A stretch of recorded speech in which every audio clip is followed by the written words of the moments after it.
Tercera aliyá. Shemot, capítulo 14, versículo 26 al capítulo 15, versículo 26. Shemot, capítulo 14, versículo 27. Y extendió Moshe su mano sobre el mar, y al amanecer regresó el mar a su estado normal, y los egipcios al huir se encontraban con él. Así derribó Hashem a los egipcios en medio del mar. El cruce del mar duró toda la noche, desde que el viento empezó a soplar hasta que el último israelita llegó. Shemot, capítulo 14, versículo 28. Y las aguas volvieron y cubrieron los carros y la caballería a todo el ejército de Faraón que había entrado tras ellos en el mar. No quedó ni uno de ellos. El mar también simboliza la segunda muerte, el lago de fuego también. Revelación, Apocalipsis, capítulo 20, versículo del 13 al 15.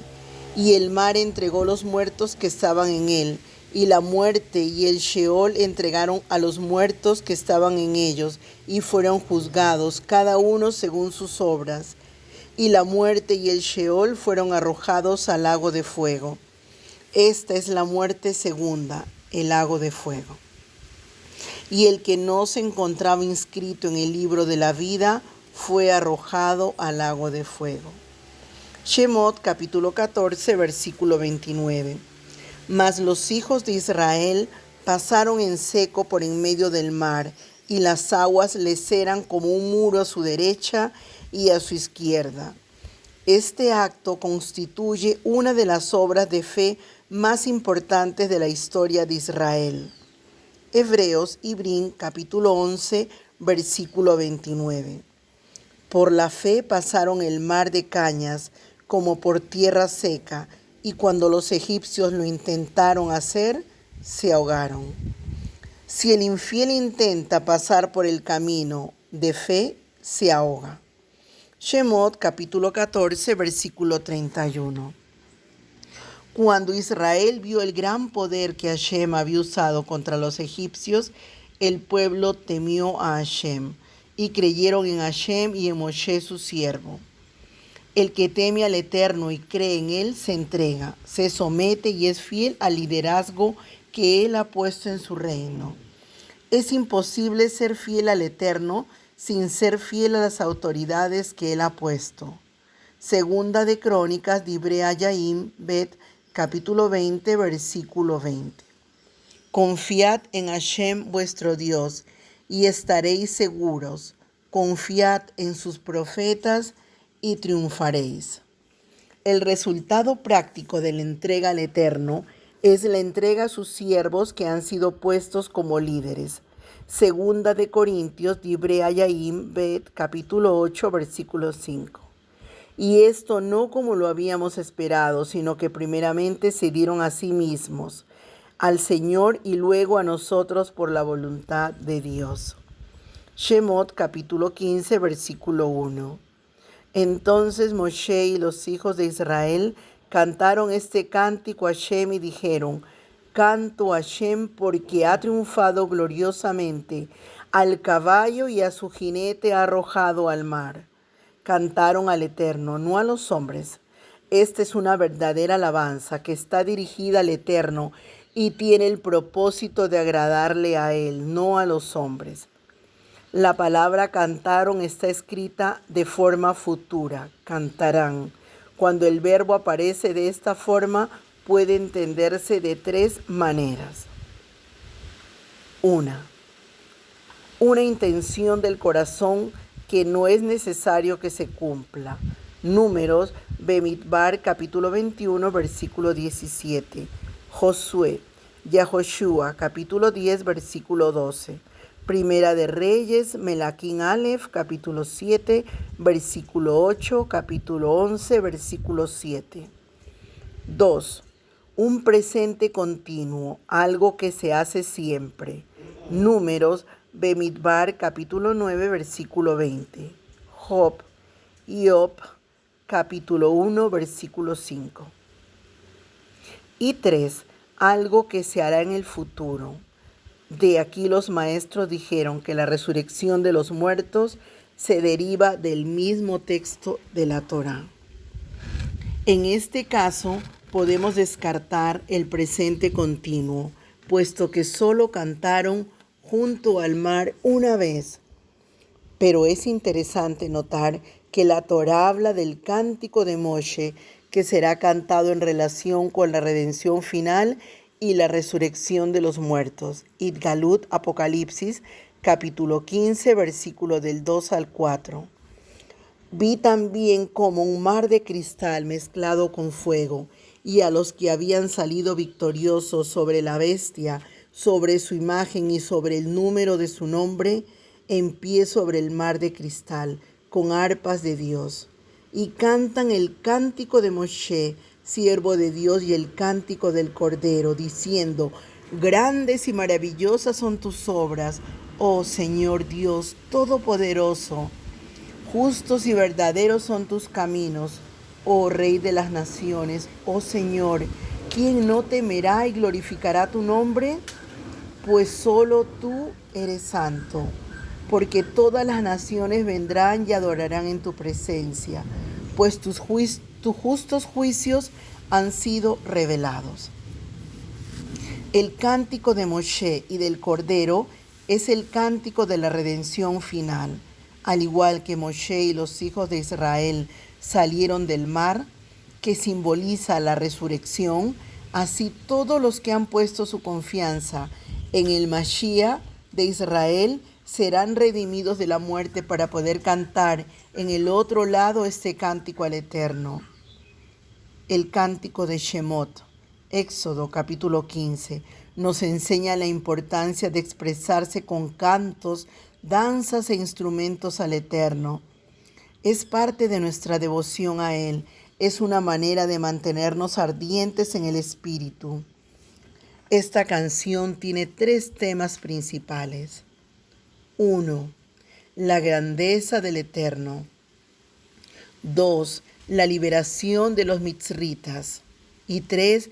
La entrada futura en la tierra prometida, con una alusión al reino mesiánico.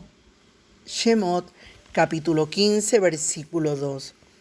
Mi fortaleza y mi canción es Hashem, y ha sido para mí salvación. Este es mi Dios y le glorificaré, el Dios de mi Padre, y le ensalzaré. Amén. La palabra hebrea que ha sido traducida como le glorificaré es Ve'ambeu, que significa le embelleceré, y viene de la raíz navá, que significa descansar, embellecer, celebrar, preparar una habitación. De aquí aprendemos que nuestro servicio y obediencia al Eterno debe ser de manera bella. Por esto se adorna el talit, los tefilín, las mesuzá, los rollos de la Torá, la azúcar y demás objetos que se usan para cumplir los mandamientos. También aprendemos que nuestras alabanzas preparan un lugar de morada para el Eterno. Salmo, Teil, capítulo 22, versículo 3. Sin embargo, tú eres santo, que habitas entre las alabanzas de Israel. No hay ningún texto que diga que el Eterno habita entre las alabanzas de su pueblo, como dicen varias canciones. Se trata de Israel, no de otro pueblo. El Eterno habita en las alabanzas de Israel, lo cual implica que allí reside, pero que también pone su trono en Israel cuando hay alabanza y manifiesta su gobierno, su autoridad y su poder. Éxodo, Shemot, capítulo 15, versículo 13. Shemot, capítulo 15, versículo 3. Hashem es hombre de guerra. Yud-Hei Bat-Hei es su nombre. Aparece en muchos lugares en las Escrituras donde el Eterno es presentado como guerrero. Isaías, Yeshayá, capítulo 42, versículo 13 al 15, capítulo 51, versículo 22. Sofonías, Sefanía, capítulo 3, versículo 17. Nehemías, Nehemías, capítulo 4, versículo 20. Él no es pacífico en cuanto a la injusticia y la maldad, el que no hace guerra contra el pecado y la injusticia que le rodea, la apatía de los justos contra el mal en este mundo hace que los malvados se multipliquen y actúen sin temor. Si callamos ante el mal, somos cómplices. Éxodo, Shemot, capítulo 15, versículo 6. Tu diestra, oh Hashem, es majestuosa en poder. Tu diestra, oh Hashem, destroza al enemigo. La palabra usada para diestra es yamin, que significa brazo derecho, diestra, lado derecho, mano derecha, recto. Esta, a su vez, deriva de yamán, que significa ser, físicamente, derecho, firme. Por lo que podemos entender que no solo habla de la mano derecha, sino que también habla de poder, rectitud, firmeza. Este término también se cruza con el término diestra. Haciendo una analogía, encontramos que Yeshua está a la diestra de Yud-Hei Bat-Hei.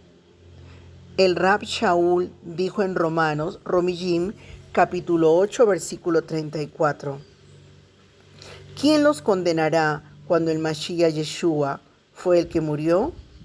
Y no solo eso, sino que también resucitó y además está a la diestra de Elohim y también intercede por nosotros.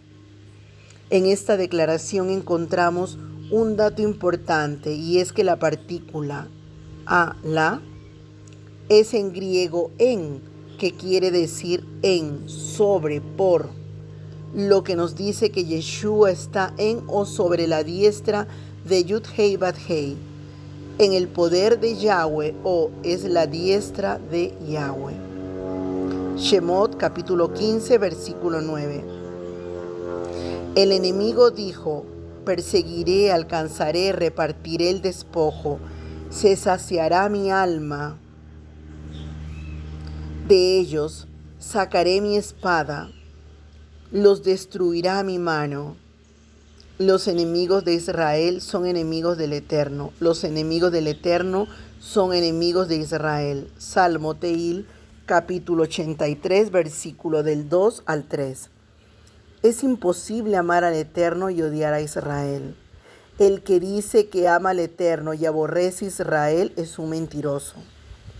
Se saciará mi alma de ellos. La palabra hebrea que para alma en este texto es nefesh, que significa aliento, garganta, cuello, apetito, alma, vida, ser vivo, persona, y viene del verbo nafash, que significa respirar. Cada respiración de un ser vivo suena nefesh. En algunos lugares nefesh tiene el significado de cadáver. El alma, nefesh, es la sede de la voluntad y el deseo. En las Escrituras podemos ver varias palabras que hablan de las diferentes partes del ser humano. Ya hemos mencionado el corazón y el alma. La palabra nefesh es usada tanto para animales como para hombres. Así que la nefesh es el alma natural y biológica, lo que da vida al cuerpo, lo que respira. Los animales son alma, nefesh, y cuerpo, basar. Pero los hombres tienen algo más que los animales no tienen, un alma superior espiritual llamada neshama. Por eso se dice que el hombre fue creado. Génesis, Bereshit, capítulo 1, versículo 27. Creó pues Dios al hombre a imagen suya, a imagen de Dios lo creó, varón y hembra los creó. El acto de creación del hombre fue cuando el Eterno sopló aliento de vida, Nishmat Hayim, en su nariz. Así el hombre fue hecho un ser vivo, un alma viviente. Nefesh Hayah. Génesis, Bereshit, capítulo 2, versículo 7. Entonces el hombre recibió esa alma espiritual que los animales no tienen. La palabra hebrea para crear es bara, que significa dar existencia, hacer algo que no existía antes. La palabra aparece 3 veces en Génesis, Bereshit capítulo 1, versículo 1, en relación con el tiempo, el espacio y la materia. En Génesis, Bereshit capítulo 1, versículo 21, en relación con la vida animal.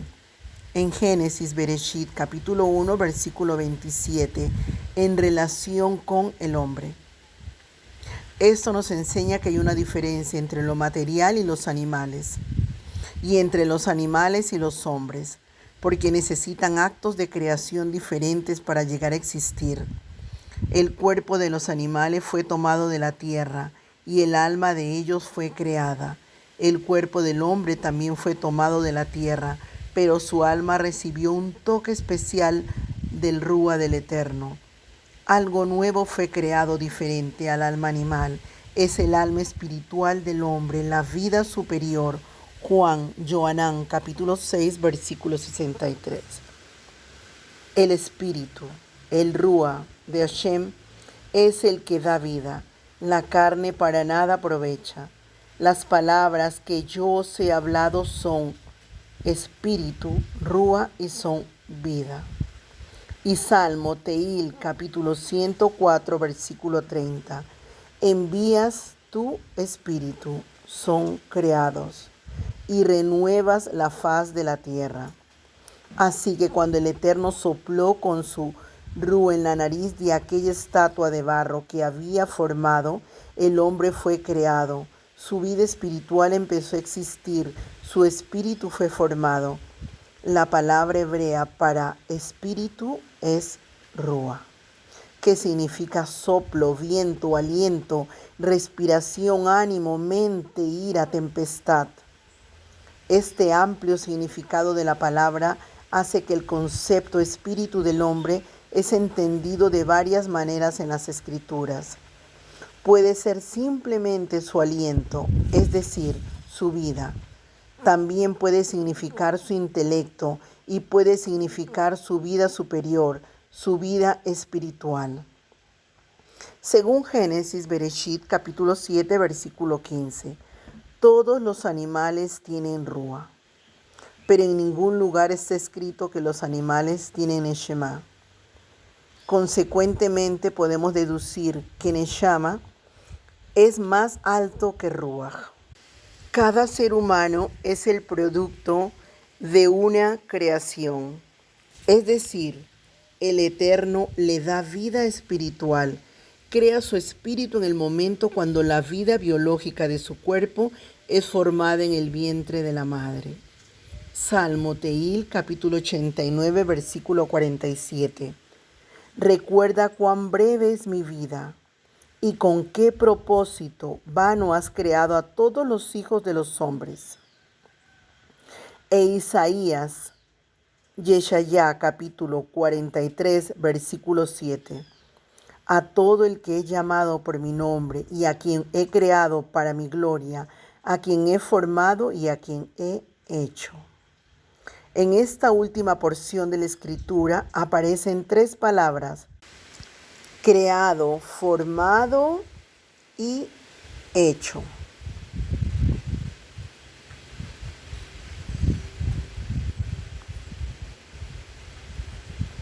Esto podrá aludir al alma espiritual, al alma natural y al cuerpo del ser humano. Malaquí capítulo 2, versículo 10. ¿No tenemos todos un mismo Padre? ¿No nos ha creado un mismo Dios? ¿Por qué nos portamos deslealmente unos contra otros, profanando el pacto de nuestros padres? Y Zacarías, capítulo 12, versículo 1. Profecía de la palabra de Hashem acerca de Israel.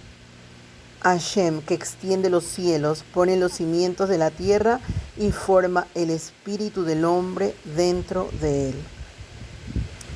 En las Escrituras no hay una enseñanza definida de las diferentes partes del ser humano. Como hemos visto, las palabras hebreas pueden ser entendidas de diferente manera, dependiendo del contexto de cada caso. A veces el hombre es visto como un ser doble, con alma y cuerpo, o espíritu y cuerpo. A veces se ve como un ser con tres divisiones, espíritu, alma y cuerpo. Está escrito en Génesis, Bereshit, capítulo 2, versículo 7, que el Eterno sopló en la nariz del hombre aliento de vida, Nishmat Hayim.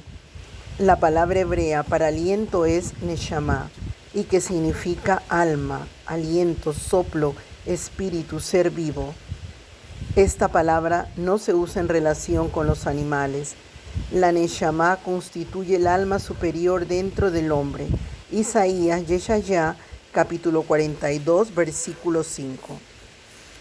Así dice Dios, Hashem, que crea los cielos y los extiende, que afirma la tierra y lo que de ella brota, que da aliento, Neshama, al pueblo que hay en ella, y espíritu, Ruach, a los que por ella andan.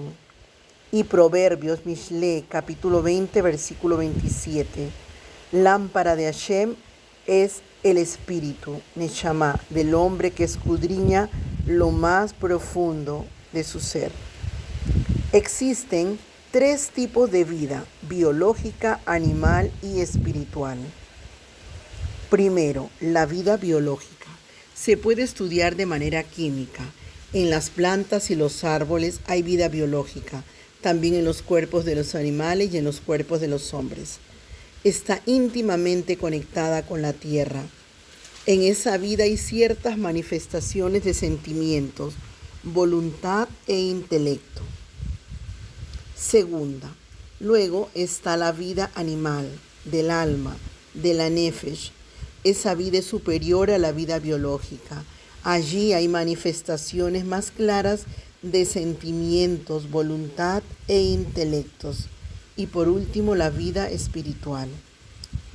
La de la Neshama es superior a la vida animal y allí hay expresiones superiores de sentimientos, voluntad e intelecto.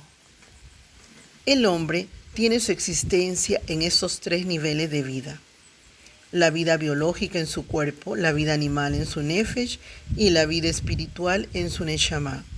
Primera de Tesalonicenses, Tesaloniquín Aleph, capítulo 5, versículo 23.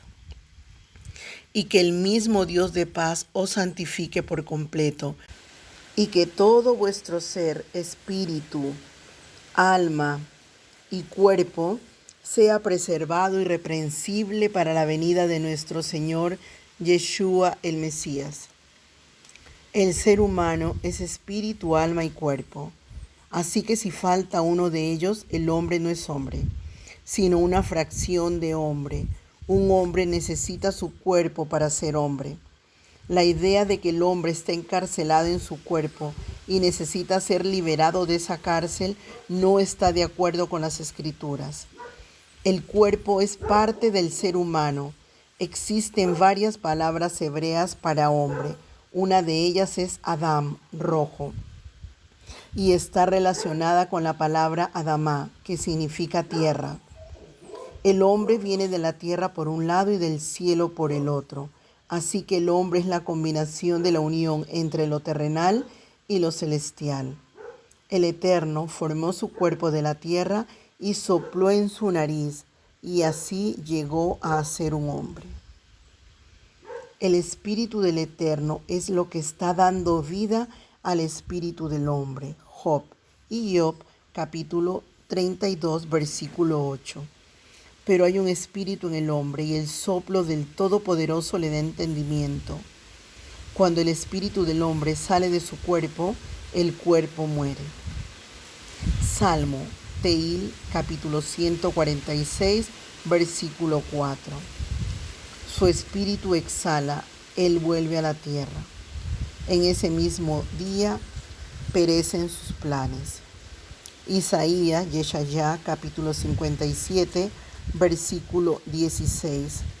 Porque no contenderé para siempre, ni estaré siempre enojado, pues el espíritu Rúa desfallecerá ante mí y el aliento, Neshama, que yo he hecho.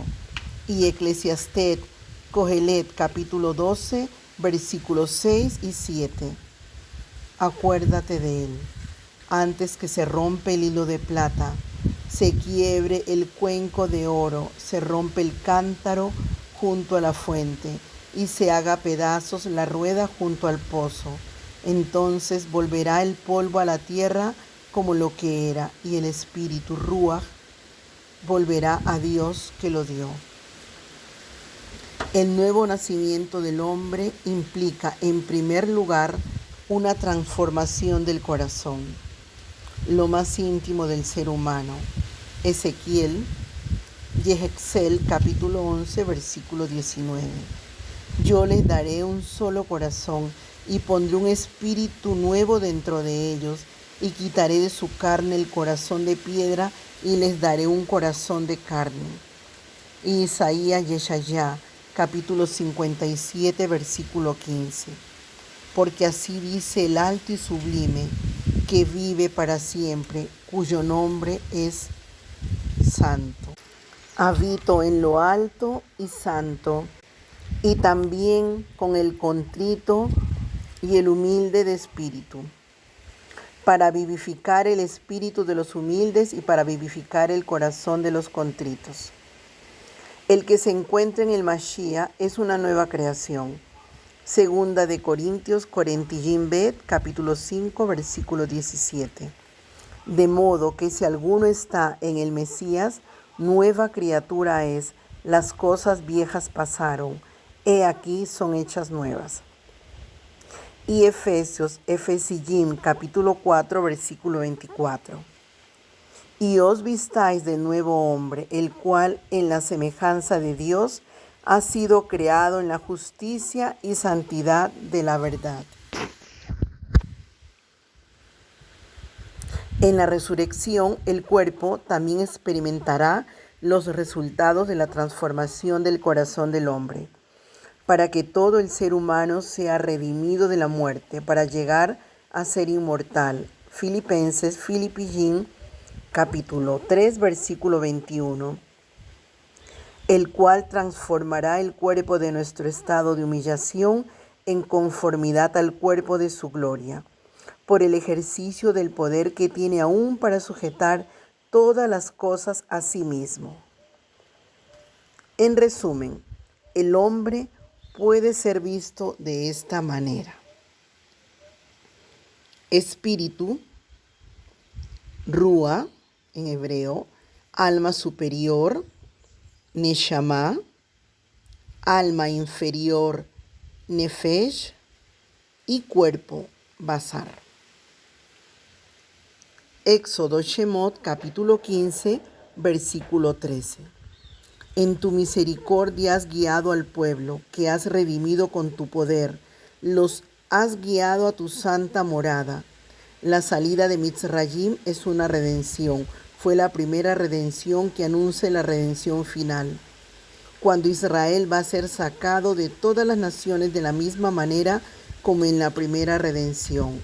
Jeremías, Yirmiyá, capítulo 16, versículo 14 y 15. Por tanto, he aquí vienen días, declara Hashem, cuando ya no se dirá, vive Hashem, que sacó a los hijos de Israel de la tierra de Egipto, sino vive Hashem, que hizo subir a los hijos de Israel de la tierra del norte y de todos los países a donde los había desterrado, porque los haré volver a su tierra, la cual di a sus padres. Y Jeremías, Yirmiyá, capítulo 23, versículos 7 y 8. Por tanto, he aquí vienen días, declara Hashem, cuando no dirán más, vive Hashem, que hizo subir a los hijos de Israel de la tierra de Egipto, sino vive Hashem, que hizo subir y trajo a los descendientes de la casa de Israel de la tierra del norte y de todas las tierras a donde los había echado, y habitarán en su propio suelo. Shemot, capítulo 15, versículo 16. Terror y espanto cae sobre ellos. Por la grandeza de tu brazo quedan inmóviles como piedra hasta que tu pueblo pasa, oh Eterno, hasta que pase el pueblo que tú has comprado. La redención del pueblo es vista como una compra. El precio fue la sangre del Cordero. Primera de Pedro, Kefa Aleph, capítulo 1, versículo 18 y 19. Sabiendo que no fuisteis redimidos de vuestra vana manera de vivir, heredada de vuestros padres, con cosas perecederas como oro o plata, sino con sangre preciosa como de un cordero, sin tacha y sin mancha, la sangre del Mesías. Éxodo capítulo 15, versículo 17. Tú los traerás y los plantarás en el monte de tu heredad, el lugar que has hecho para tu morada, oh Eterno, el santuario, oh Señor, que tus manos han establecido. Basado en los Midrashim, dice Rashi, este texto indica que el santuario terrenal está centrado frente al trono celestial que el Eterno ha hecho. Shemot capítulo 15, versículo 26. Y dijo, si escuchas atentamente la voz de Hashem tu Dios y haces lo que es recto ante sus ojos y escuchas sus mandamientos y guardas todos sus estatutos, no te enviaré ninguna de las enfermedades que envié sobre los egipcios, porque yo, Hashem, soy tu sanador. Bendiciones en todas las áreas de nuestra vida, pero se nos olvida que la bendición es el resultado directo de la obediencia. Si queremos bendición y sanidad, debemos obedecer la Torá del Altísimo. Deuteronomio de Barín, capítulo 28. Habla tanto de las bendiciones para el que obedece como las maldiciones para el que desobedece la Torá. Según Deuteronomio de Barín, capítulo 28, versículo 61, todas las enfermedades son maldiciones. Estas maldiciones pueden alcanzar al hombre por varias razones. Porque vive en un mundo que ha sido sometido a la maldición y la corrupción por causa del pecado.